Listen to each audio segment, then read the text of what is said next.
हमरे न मायके न ससुराल। बोलो सान मैया की जय। एक गांव में एक बुढ़िया माँ रहती थी और उनका घर पूरा धन दौलत से भरा पूरा था। दोनों औरत आदमी रहते थे। उनको एक बेटा था। थोड़ा दिन बीता रहते रहते उनको तो बेटा का पता नहीं भगवान ऐसा किए कि उनके पति चले गए नहीं थे और बेटा बहू नाती रहते थे। फिर बहू बेटा जब पति चले गए थोड़ा दिन बाद बेटा को भी कुछ तो हुआ, वो भी चले गए। अब जो बहू रही उसको बूढ़ा माँ बहुत सताने लगी। अब इतना सताने लगे कि उनका जीना मुश्किल कर दी। मतलब इंसान कभी अपनी गलतियों को नहीं देखता कि मेरा भी कुछ कर्म होगा इसलिए मुझे ऐसा हुआ, लेकिन दूसरे को कह देते फटाक करके। अब वो बोलने लगी कि जब बेटा ही नहीं है कि बहू का क्या करना है। उनका ऐसा मतलब हो गया कि बहू चली जाएगी तो भी अच्छा रहेगा, इसको घर में मैं क्यों रखूं, मेरा बेटा नहीं है। फिर बूढ़ा माँ बहू को सताने लगी। जब ज़्यादा दिन हो गए बीत गए होते होते ऐसे, तो बोले घर से निकल जाओ, घर से निकल जाओ। बहू बोली मैं कहाँ जाऊँ माँ जी निकल के, मेरा तो यही घर है। बेटियों के क्या मायका या ससुराल दो ही होता ना, लेडीज लोग कहाँ जाएंगी और कोई नहीं रहेगा तो। अब वो बूढ़ी माँ माने ही नहीं, बोले नहीं आप तो जाओ चाहे जहाँ जाओ। और उनको एक बेटा भी हो गया। बहू को नाती और बहू को दोनों को खूब परेशान करें। बोले कि आप कहीं भी जाओ लेकिन मेरे घर से निकल जाओ। तो जब से तुम आई हो तब से मेरा सब बर्बाद हो रहा, मेरे घर का धीरे धीरे सब खत्म हो जा रहा है, आप यहाँ से चली जाओ। बोली कि माँ मैं तो क्या कर रही हूँ, अब मैं नहीं जानती कि आपका सब कैसे ख़त्म हो रहा है। सुबह से बहुत सेवा बुढ़िया करे, पूरा घर का काम बहू करे, सारे घर का काम करे, लेकिन बहू तो भी सास ना ये रहें। सास को तो भी खराब लगे कि मतलब ये काम कर रही है तो क्या हुआ, लेकिन मेरे घर से बेटा चला गया, आदमी चला गया। अब उनके मन में वही बात जम गई। लेकिन अब ये नहीं सोच रही हैं कि शायद मेरा भी करनी कुछ कर्म हो सकता है इसमें। तो एक दिन तो इतना अत कर दी कि बोली कि नहीं आज तो तुम्हें जाना ही पड़ेगा। बोली माँ कहाँ मैं जाऊँगी, ये छोटा बच्चा ले करके मैं किसके यहाँ जाऊँ और कहाँ रुकूँगी, और मेरे कौन सा घर मेरा है कि मैं वहाँ रहूँगी और मेरा काम चलेगा, मैं खाना पीना कहाँ से पाऊँगी। बोली मैं कुछ नहीं जानती हूँ, तुम्हें तो जाना पड़ेगा ये घर छोड़ के, और नहीं जाओगी तो मैं आज तुमको निकाल के छोड़ूंगी। बोली ठीक है। अब बेचारी सोची कहाँ जाऊँ, तो भी नहीं, चाहे जो कर रही। जब किसी का कहीं सहारा नहीं रहता है तो वो सहारे के बिना सोचता है कि मैं यहाँ से निकलूँ तो जाऊँ कहाँ, कोई सहारा तो होना चाहिए। अब कोई सहारा रहता तो निकल जाती तुरंत। तो बोली कि नहीं, तो इतना कर दी कि उसका कपड़ा लत्ता सामान सब उठा के बहू का और नाती का बाहर फेंक दी, दरवाजे के बाहर कर दी हाथ पकड़ के। बोली आज के बाद यहाँ दिखाई मत पड़ना, अब तुम जाओ, तुमको जहाँ भी जाना वहाँ जाओ। अब अकेली बूढ़ा रह गई, घर में कोई नहीं रह गया। अब ये रोती हुई अपना बेटा लेकर के निकली बेचारी। अब ये कहाँ जाए, दिन भर तो अपना चलते चलते चलते चलते गई, एक जंगल में पहुँची। जंगल में जाके पहुँची, बोली बेटा यहीं विश्राम कर लिया जाए, रुक जाया जाए। अब भूख प्यास से एकदम पीड़ित हो गई, भूख प्यास लगी तो चल भी नहीं जा रहा है कि चलूँ। तो गई वहाँ रुक गई जंगल में, बगीचा था वहाँ पे रुकी। तो वहाँ कुछ घंटे वंटे की आवाज़ आई उनको मंदिर की। तो गई तो वहाँ जब रुकी तो मंदिर में बोली बेटा आज की रात यहीं गुजारा जाता है, आप फिर देखेंगे कल। तो मंदिर के घंटे की जब आवाज़ सुनाई दी उनको, तो वो गई वहाँ आवाज़ सुन करके कि यहाँ कहीं आसपास लगता है मंदिर है। तो मन में ये आशा लेकर के वो गई कि मैं मंदिर के पास जाऊँगी तो जो कोई प्रसाद वरसाद चढ़ाएगा आए जाएगा मंदिर में तो मुझे प्रसाद मिल जाएगा, तो मैं थोड़ा मेरा पेट में जाएगा कुछ, और मंदिर है तो वहाँ कुछ सुविधा ज़रूर होगी। ऐसा जा करके माँ बेटा वही मंदिर के पास दोनों जन बैठ गए। अब बैठ गए, जो चढ़ाने वाले आते जैसे मंदिर पे बैठे रहते हैं ऐसे जो चढ़ाने वाले आते उनको कुछ न कुछ देकर जाते, कुछ न कुछ देकर जाते। ऐसे ऐसे उनका दिन कटने लगा। थोड़ा दिन बीत गया। अब थोड़ा दिन बाद उनका दिमाग काम किया कि मतलब अब हमें ऐसे कितना दिन वे लोग देंगे तो मैं खाऊंगी और रहूंगी। और उस दिन गुरुवार का दिन ही था, उसानी माँ का वो मंदिर था और बहुत सुहागिन आई, सब वहाँ दुर्दुरिया चबवाई और माता से मन्नता मांगी। ये भी अपने मन में बेचारी मांगी कि माँ मुझे भी आप रहने का सहारा दे दो, कहीं न कहीं मेरा भी बच्चा है, कहाँ लेकर जाऊँ। ऐसा करके सब लोग से पूछी उसानी माँ का मंदिर, तो वहाँ किनारे बैठ गई। इनको उस दिन बहुत मिला, जो जाती थी दयालु थी औरतें, सब देती थी इनको कुछ ना कुछ, तो खाई पी अपना इनका दिन बीता। ऐसे ऐसे जो थोड़ा दिन बीत गया तो बेटे से बोली कि अब इतना ऐसे दूसरे के रोटी पे कब तक हम लोग पलेंगे, कि कोई कुछ देता है तो खाने मिलता, नहीं देता है तो कुछ नहीं मिलता है।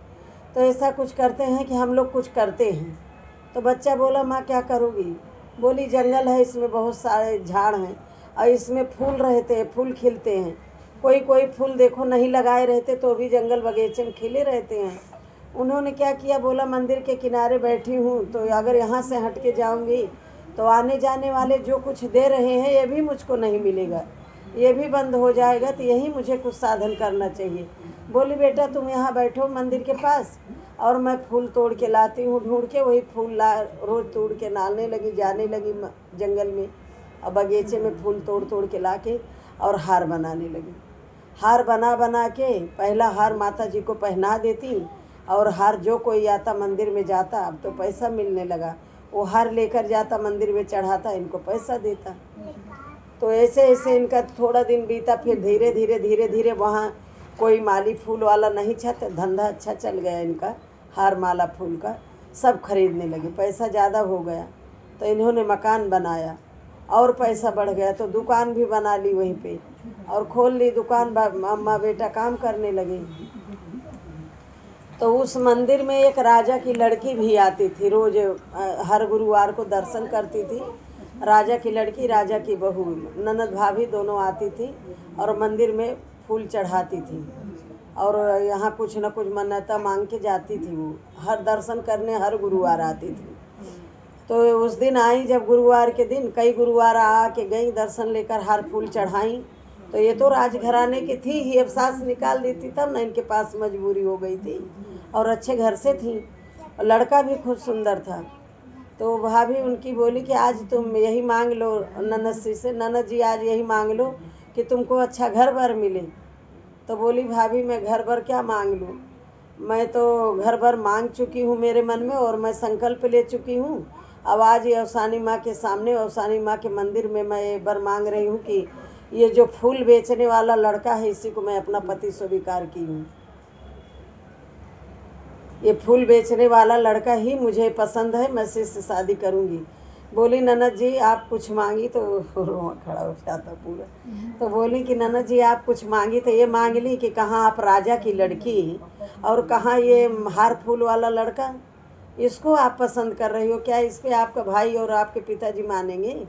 बोली भाभी वो तो बाद में देखा जाएगा, अगर अवसानी माँ की कृपा होगी तो मान जाएंगे। तो बोले कि ठीक है, जब आपके दिल में यही है तो भाई आप मांग लो। तो बोली कि चल के आज चलती हूँ आपके भाई से और पिताजी से बताती हूँ, अगर मिलेगा तो उनको मन मिलेगा तो करेंगे, उनको अच्छा लगेगा तो, नहीं तो है तो बहुत कठिन काम है, ऐसे मानने वाले नहीं हैं। तो गई भाभी बताई। तो बोली भाभी और कहीं भी शादी करेंगे भी तो मैं करूँगी भी नहीं, मैं इस लड़के को अपना पति माता के मंदिर में मान चुकी हूँ, मैं इसी के साथ शादी करूँगी और मेरी मैया पूरा करेंगी, मुझे पूरा विश्वास है। तो गई उनके भाई बाप से बताई। अब भाई बाप आए मंदिर पे, घोड़ा चढ़ चढ़ के सब लोग मंदिर के पास दर्शन किए। अभी वो लड़के को हाथ मांगने नहीं आए, अभी आए मंदिर पे देखने के लिए कि कैसा है लड़का जिसको मेरी लड़की पसंद की है। आए वो लोग देखे तो लड़का तो राजघराने का था, राजकुमार था पूरा अच्छा। अभी पैसा मिलने लगा तो खाने पीने लगे तो चेहरा भी अच्छा हो गया और उस बढ़िया जवान लड़का 22-24 साल का। गए राजा, बोले कि जो बिटिया मेरी पसंद की है लड़का, वो तो लड़का बहुत अच्छा है, तो क्या हुआ अपनी बिटिया पसंद के लिए मैं क्यों ना वही कर दूँ, लड़के से शादी करूँगा। तो उस गए फिर लड़के का पूछे हाल चाल, वहाँ पूछ के किस घर से हो कैसे हो। तो उसकी माँ ने पूरा बताया, भाई राजा महाराजा हैं, डर तो लगता जंगल में अकेली माँ बेटे हैं खाली। तो बताई पूरी परिस्थिति कि ऐसे ऐसे है, मैं यहाँ आ गई, मेरी सास निकाल दी, मतलब मैं आ गई और अच्छा की मेरे साथ। देखो वो अपनी सास को कभी ये नहीं बोली कि मतलब तुमने निकाल दिया था मुझे, वो निकाल दी थी, ऐसा किसी से वृत्तांत नहीं बोली। बोली कि मुझे निकाल दी तो अच्छा की, आज वो निकाली नहीं होती तो हम यहाँ पे आए नहीं होते, अपना धंधा व्यापार जमाए नहीं होते। ऐसा कहीं राजा से बताई और ख़ानदान पूछे, हर कोई पूछता लड़की वाला पूछे तो बोले मुझे तुम्हारे लड़के की मैं अपनी लड़की के साथ शादी करना चाहता हूँ। तो बोली राजा साहब कहाँ आप राजा और कहाँ हम हार फूल बेचने वाले। बोले नहीं आपका लड़का पसंद है मुझे और मैं शादी करूँगा, मेरी लड़की को आपका लड़का पसंद है। तो बोली कि ठीक है। अब शादी भाई राजा महाराजा की शादी और वहाँ धनी, अब तो धन इनके पास भी है। शादी हुई, बहू आई, बहुत सेवा करने वाली आई। ये अपनी सास की करती थी, वैसे निर्छल मन की थी, तो इसको भी अच्छा ही मिला। करने लगी, राजा की लड़की आई, राजा की लड़की को लड़का हो गया, पोता हुआ इसको शादी ब्याह होने के बाद में। तो ये माली जो थी ये उनके नौकर चाकर लग गए। अभी ये घर में अपना नाती संभालने लगी, बहू नाती लेकर घर में रहने लगी। और इधर बूढ़ी माँ का सब खत्म हो गया। इनके सास का जो निकाली थी उनका सब धन दौलत सब खत्म हो गया और उनका बुढ़ापा आ गया एकदम से। जब बुढ़ापा आ गया तो वो भी घर में कुछ रही नहीं गया, तो खाएंगी क्या। वो भी अपना भटकते भटकते वही जंगल में आके पहुँची। तो उनको भी वही मंदिर दिखाई दिया कि हम मंदिर के पास रहेंगे तो कोई ना कोई आएगा, कुछ मुझे देगा तो खाऊंगी। आई, मंदिर में दर्शन की, मंदिर के पास पहुंची बूढ़ी माँ, और मंदिर के पास पहुंच करके और वही मालिक अपने नाती से ही जाके, उनको तो नहीं पता है कौन है, अब तो खाया पिया रिष्ट पुष्ट अच्छा हो गया, बहुत दिन हो गया था। तो बोली कि मुझे कुछ काम दे दो, और एकदम जलप हो गई। लड़के से बोली कि मुझे कुछ काम दे दो, अपने यहाँ रख लो मुझे कुछ काम करने के लिए। तो लड़का बोला कि माँ जी आप क्या काम कर पाओगे। बच्चा नहीं पहचाना क्योंकि वो बचपन में निकल गया था। तो बोले माँ जी आप क्या काम पर कर पाओगी, आप इतनी बुढ़ी हो। तो बोली नहीं कुछ तो काम बता दो, मैं करूँगी, पेट के लिए तो कुछ करना पड़ेगा। तो बोले अच्छा आप करना ही चाहती हो तो ये फूल बीनने में आपको नहीं लगेगा, अच्छा फूल एक तरफ करो और ख़राब फूल एक तरफ निकाल दो, ये काम आप करो, हार बनाने में आपका हाथ नहीं चलेगा, ये फूल आप खाली बीनो। तो जो फूल बीनने लगी, 2-4 दिन बीत गया। फिर माँ किसी काम से वहाँ पे आई, इनकी बहू आई बूढ़ी की, उसके लड़के की माँ आई वहाँ पे। तो देखी तो बोली कि वो पहचान गई, भाई वो तो रही थी चाहे कितना भी बुढ़ापा हो जाए। तो बोली माता जी आप कौन। तो बोली कि कोई नहीं, मैं कहीं आपके कोई है नहीं। अब बूढ़ी माँ की नज़र उजर कमज़ोर हो गई थी, वो भी नहीं जान पा रही थी, और ये खाई पी तो ये भी अच्छी हो गई बहू ना, भगवान सब दे दिए इनके यहाँ। तो बोली कि आप कौन माता जी। तो बताई, सब बताने लगी। बोली कोई आपके है नहीं। तो ये नहीं बताई मेरे बेटा मतलब बहू नाती था, मैंने निकाल दिया। बोली नहीं मेरे कोई नहीं है, मेरा बेटा और पति ख़त्म हो गए जवानी में ही, और मेरे कोई है नहीं, ऐसा बोली।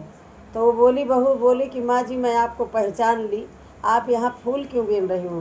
तो बोली यहीं आ गई, अब इन्हीं से काम मांग ली, अब कुछ करूँगी तो पेट की रोटी चलेगी, नहीं तो कैसे चलेगी। बोली किसके यहाँ काम कर रही। बोली कि यही लड़के के यहाँ काम कर रही हूँ। बताएं यही माली के यहाँ काम कर रही हूँ। तो बोली कि वो माली नहीं है माँ जी, वो आपका ही पोता है, और आप यहाँ नौकरी नहीं करोगी, आप यहाँ की सेठाइन हो, आपका ही पोता है वो, मैं आपकी बहू हूँ, आप मेरी सास हो। अब मेरा भाग्य उदय हुआ कि आपकी सेवा मुझे बुढ़ापा में मिलेगी।